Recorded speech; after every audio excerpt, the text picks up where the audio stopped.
Yo, what is up guys? Snap here. Today we're going to be going over all of the 322 Atlas strats that are applicable in group play scenarios. There is actually quite a lot to go over here. As you know, GG has added something like 14 new Atlas keystones or something like that. They do shake up the strategy for a lot of league mechanics. Additionally, if you're not super in the know, I'll try and catch you guys up on where the magic finding meta currently is in 6-man and other smaller party sizes as well. So first things first, a very high level overview of the current popular strategies for magic finding that were existing in the Crucible League. There was two very clear winners. The first one was obviously boxes per hour. It is tried and true. This thing has existed for something like 6-7 years now. Enraged boxes was something people were doing way back in the day before Giga Beyond juicing and Delirium and that kind of thing was in the limelight. And we've kind of reverted back to that since everything at the top end was just executed and now we're back at boxes. The idea, of course, is stacking as many strong boxes on the map, getting Wandering Path, doing 8 mod maps with or without Delirium. It's kind of optional. If you're unaware, Delirium does not affect strong box monsters, and if the majority of your loot is coming from the boxes, it may be worth it to forego Delirium entirely. Therefore, you can run 8 mod maps with no Delirium and just churn through as many boxes per hour as you can. That strategy focuses on speed, not so much concerned about margins. It's trying to hit that apothecary drop rate as fast as it can. The second popular MFing strategy you saw mostly out of larger group sizes, particularly 6-man groups, was a much slower, more methodical approach, which leaned a lot more into Abyss. Still Wandering Path, of course. Unfortunately, nothing really comes close to using this keystone in terms of raw amount of items on the ground. This mapping strategy you saw from 6-mans was basically starting with an Elder map base. You'd perfect fossil it to whatever quality. You could put it up to 28 if you'd want. You would reroll with Alk Scour or Chaos to get +2 projectiles on the map. Those +2 projectiles would go to actually +3 because you have so much effective map mods. And if you're unaware, the Abyss spires that spawn as a result of the Abyss rework actually shoots out more mobs because they are treated as a projectile. So more projectiles equals more Abyss mobs. Additionally, projectiles that are fired out of those abyssal spires always have a guaranteed rare. Those rares also have boosted quant and rarity, which proved really good for conversions. See a lot of good alt explosions and that kind of thing. Those map clear times were typically like 8 to 12 minutes, depending on your setup and what kind of thing you were doing. The absolute top end of this particular strategy, we were seeing apothecary rates that were hovering about 1 to 10, maybe 1 to 11. Is actually quite respectable. This, however, is very heavy investment. So now that we have a little bit of background on like what were the king strats of 321,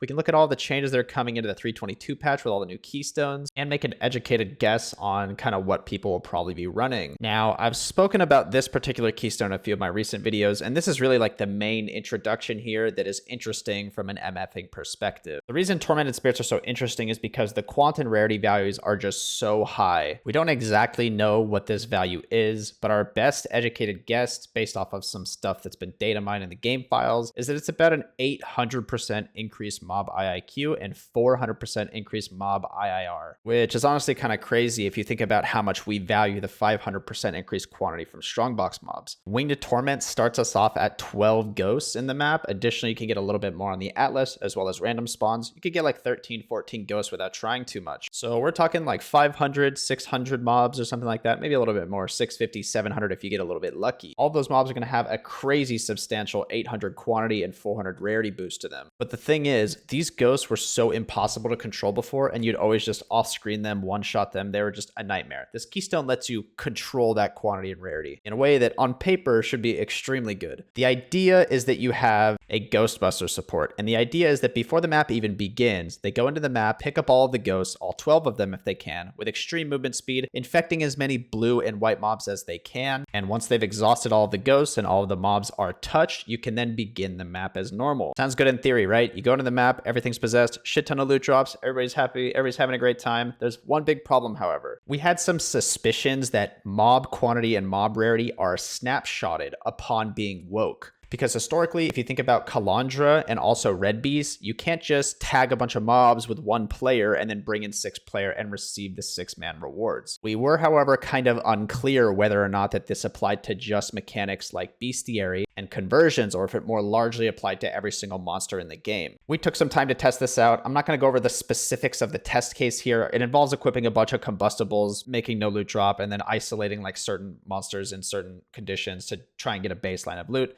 But essentially, this loot here on the left, this cluster of loot here, is the stuff that we were dropping with one player with one enraged strongbox. And this was the amount of loot that we were dropping with a 6-man tagged strongbox with no additional modifiers on the map. And we came to the conclusion that mobs are indeed snapshotted with the current number of players in the map when they are first encountered. So if you're going to be doing a strategy involving ghost busting, you need to make sure that every single person exists in the map before somebody tries to sprint through it, activating all the mobs, tagging them with one player quant. This doesn't destroy the strategy, however, it just means that everybody needs to be in the map sitting at the beginning while the one person goes around. You just kind of have to jerk off there at the start doing nothing until they finish. This does bring into the question, however, about boss rushing. Obviously, when you're magic finding, you want to be able to kill the boss to remove boss altars from your map because it provides a substantial boost to the number of quantum rarity altars. However, I don't think it's a super great idea to have that heist runner be tanky enough, fast enough, and also do enough damage in 6-man to kill the boss as well. Thankfully, there's one saving grace, and that is if your map is an elder base, boss altars do not spawn and you don't have to worry about this. However, there are some niche strategies, which I'll get into a little bit later,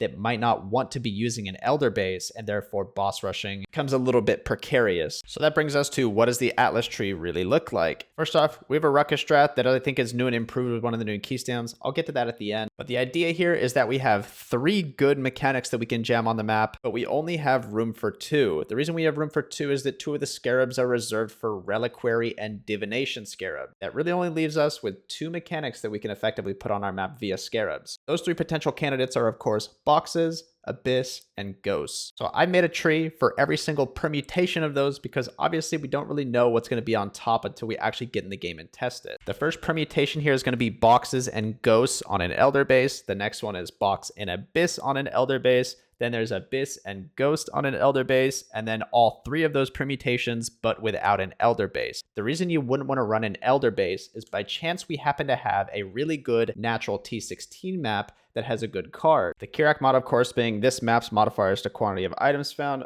also apply to rarity. This can only be found on natural maps and is sold by Kirak upon a vendor refresh. Now, the stars need to align a little bit here where there needs to be a very good card map, which is on a natural T16. Think Defiled Cathedral or Cemetery or something like that. And the reason it needs to be on a T16 is because that shrinks down the pool to maybe 4 or 5 maps, and so it's much easier to buy. If that's not the case, and there's not a great map on a T16, you can just go ahead and say that you're going to be doing elder bases. And so the last half of these trees without elder is probably not going to be super necessary, but they're very similar in structure to all of the previous trees anyways.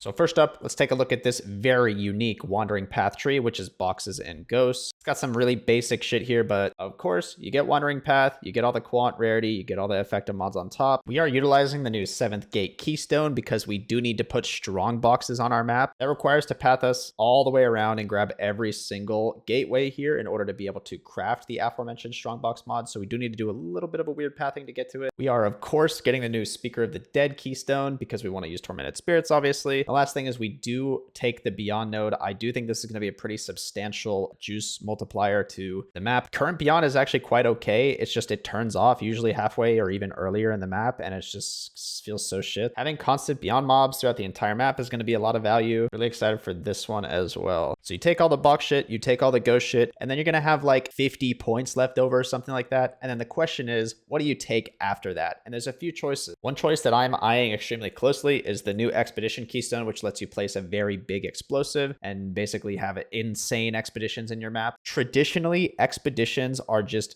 giga shit in 6-man parties. The reason for that is it takes a long time to put down the explosives, and it's not particularly rewarding. The reason for that is obviously you only get one person's worth of currency when you actually do the expedition. However, one aspect of expedition is that it can have really crazy conversions. When the remnants stack up in the right way, you can get really massive mob IIQ multipliers going, and if you get a conversion on one of those and it pops, you're just going to be seeing like really crazy explosion. The keystone lets you put down one huge bomb, which speeds up the entire encounter for the rest of the 6-man party, and this is essentially just banking on having really insane conversions. And because the encounter is quick, it's a super easy add. Plus, we do have access to a lot of expedition spawn chance here that we can take. And with Wandering Path, we get a 72% chance to spawn that expedition. You also take a little bit of Abyss spawn chance here and a little bit of Legion spawn chance just because those are mechanics that are quite good in a party. And that's pretty much it. This particular strategy is going to be all inning on the ghosts and the quant that you get from boxes, and it's just leveraging those quantity multipliers as much as you can. The second tree here, which is box plus abyss, was the meta strategy for 6-man's last league, so we can take a look at that. You're going to notice a trend here that a lot of these trees are going to look almost identical. All wandering path trees are unfortunately almost all the same. It's really going to be the fluff points here that change. So this particular variant of the tree, of course, is going all the way up the abyss wheel here. It's also dropping some of the expedition stuff because you kind of run out of points. But other than that, it's still going to all the gateways because you need to put strong boxes on the map, of course. Has the torment keystone as well as additional tormented spirit quant here in case they spawn. It's just a little bit extra, and it also has the beyond stuff. You're probably going to see that on all of the trees. Last one here is going to be abysses and ghosts without strong boxes. This is the one I least expect to become popular. I think strong boxes are just too strong. It also benefits from the altars because you don't actually have to open them until you've done a full clear and altered up the map a ton. But I prepared it anyways. This is in case you want to do abyss plus ghosts, which could be a viable strat for smaller party numbers who can't afford the box sextant, who are getting outcompeted for by bigger groups. Has all the same abyss shit. It has all the same ghost stuff. It also has a little bit of the expedition stuff. It's also got some legion spawn chance here as well. I do have all of these tree variants here with no elder mod spec, which changes it a little bit, not too much, but I'm putting these variants here in case there is a very good T16 map that you could consider doing Kirak rarity MFing on. But those are the planned endgame trees. There is 2 more trees we got to talk about. One of them is the money-making tree for the low-level party. That is the Aura bot, the carry, and the curse bot. Additionally, there's another Atlas progression tree I'm going to share with you guys, although both of these are pretty simple. Here's our planned low-level farming tree, and as you can see, it is obviously a Ruckus essence focus. I think this particular strategy, if you're able to just farm it in low-tier maps, is going to be by far and away one of the best ways to print money in an MFing setup. There's a couple reasons for this. And there's been a couple criticisms of the Ruckus strat in the past. I'm going to kind of go over why, if you do this particular strategy, you can pull this off in smaller party numbers. Historically, Ruckus might have only really been viable in larger party sizes because you get so many extra maps, which you can then burn for procs to get the exiles to spawn, which was true. If you were in a larger party, you had access to way more maps. You could burn the maps, you get procs, you get way more chaos recipe, and it was a lot more lucrative. In leagues where there's not essence on the map device, I think that's very true. You can, however, combine Ruckus with essence farming. Essence farming is some of the lowest knowledge and lowest effort farming you can do. It's super easy chaos early. You can sell all your essence. It's super easy. Also, if you know what you're doing, you can do a lot of crafting with those essences early and make a ton of money. There's also one new addition to the tree that makes the Ruckus farm even better than it was before, and that is, of course, Meticulous Appraiser. Meticulous Appraiser, of course, converts quantity on the map to rarity at 300% of its value, which is honestly kind of crazy. Early on, you're not getting like crazy high map mod quantity numbers, and so converting the quant to rarity might not be as big of a penalty early as it is later. This is especially appealing super early on when T3 and T4 uniques are just big money. The reason this is so powerful, if we go back to the tormented spirit quantity and rarity numbers here, possessed exiles are going to have a crazy quantity bonus of like 3,400, 3,500, or 3,600. This rarity, when it gets converted from quantity to rarity on the map, is multiplicative against all other sources of rarity that you can find on your character, as well as the mob. I think this particular keystone as like an early unique generator is just going to be absolutely crazy, given that all the tormented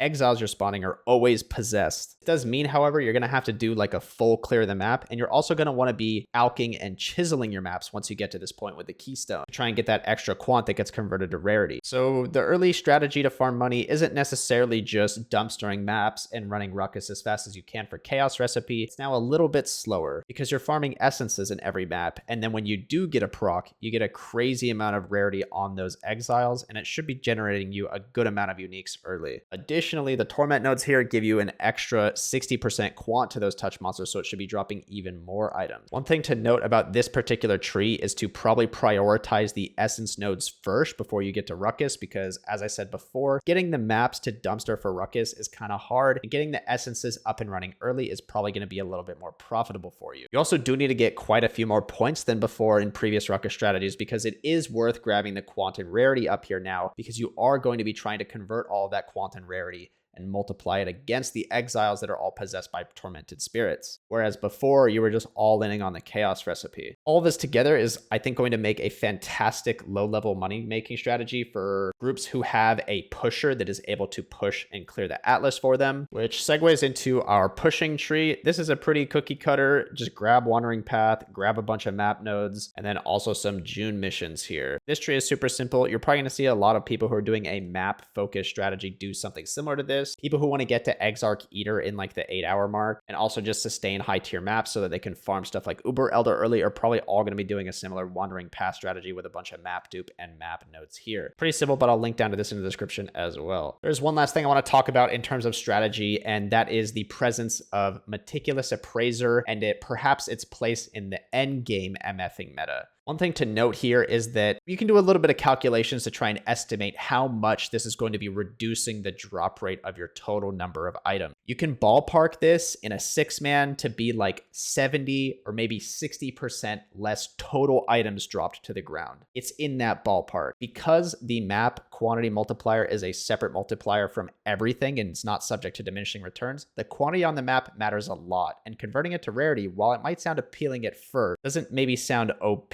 as it is on paper. I do think that this has potential, however. It's really tough to say whether or not the number of uniques that you're going to be getting as a result of this node is worth losing your card drop rate. I think that this is going to be something that we just kind of have to experiment with because we can very quickly determine how good or bad a strategy is counting the cards and seeing our total number of natural drop pool items per hour. If you're unaware, you can very quickly determine how good or bad your mapping strategy is using a very cool website called Maps of Exile. I'm not going to go into the specifics about how all of this is calculated and how it all works. However, the main thing to know is that if you count a particular div card on your map, making sure to ignore deterministic sources via altars and or arch nemesis conversions, you can roughly extrapolate the drop rate of various cards, such as Apothecary, based off of the drop rate of a different card that is more common. For example, if I counted that we dropped 100 Gamblers in a map, I can estimate the drop rate of my Apothecary is going to be an Apothecary every 7 maps. You can do this with any card. If you were dropping 100 loyalties, you could see that you were dropping an Apothecary every 48 maps. This is a super great way to try and evaluate the efficacy of your mapping strategy very quickly, because all you need to do is count a particular card that drops on the map and then compare it to the drop rates of other strategies with other permutations of different Scarabs and Sextants. Speaking of Scarabs and Sextants, we can quickly go over what your Scarab and Sextant is going to look like depending on which of the 3 permutations you want to be doing. The first one was the King strategy of 321 Crucible, which was an Elder base, perfect fossil, rerolling for +2 projectile map mod, 5 orbit. You run Winged, Div Relic Abyss boxes, and then you put Beyond Abysses, 600% enraged boxes, and corrupted boxes on the map. This is your absolute max investment strategy. This one was the one in 321 that was providing the 1 to 10 Apothecary rates that we were seeing. And so this is kind of the fallback plan if your ghost memes are not panning out. We know that this strategy is very good. We know exactly how it'll perform. This is the go-to strat if you really don't know what you're doing. Second permutation is boxes and ghosts, which is probably what we're most interested in trying. That is, of course, also an Elder base map, perfect fossil to 28 quality. You roll for the Beyond map mod this time because you do not have Abyss. You put 5 orbs, and then you do Div Relic Torment